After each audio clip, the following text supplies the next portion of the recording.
Hello, Brian. Scott Sistrunk here. I just wanted to respond to your video. What a compelling story.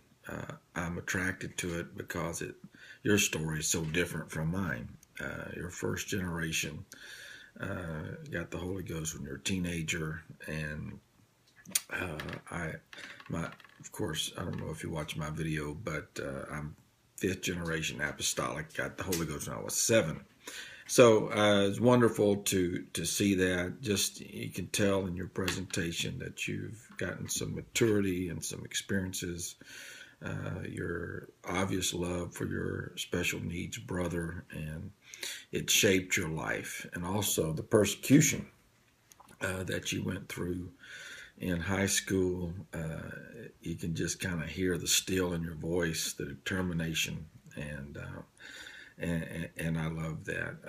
I just love the story of your dad going from being Methodist and then being a Lutheran and then finding the apostolic faith. That story's so common. I run into it so much. There are days I'm so thankful for my heritage. I don't want to disparage that at all, but just to have that personal experience, it must have been exhilarating to finally find what you've been looking for.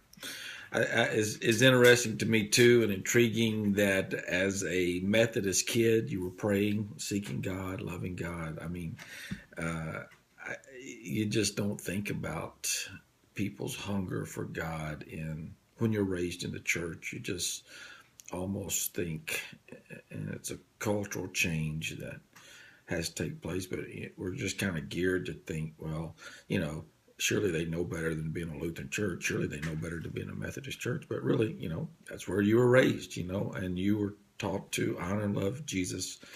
And then your journey led you into more truth. So thanks for sharing that.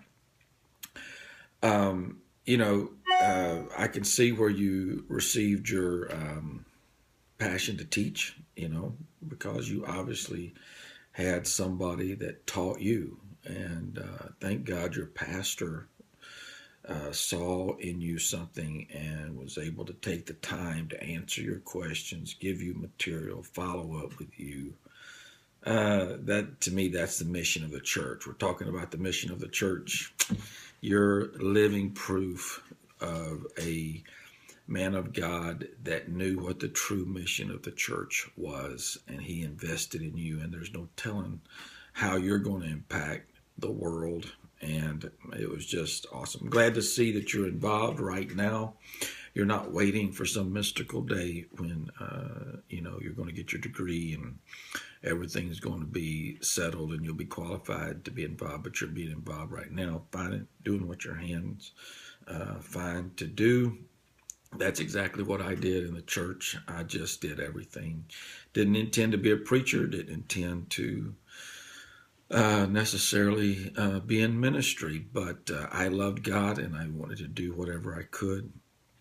And I keep following that path, keep doing your best, and God's got great things for you. I'm looking forward to being in class with you, and I hope to get to spend some time just talking. All right? Lord bless you.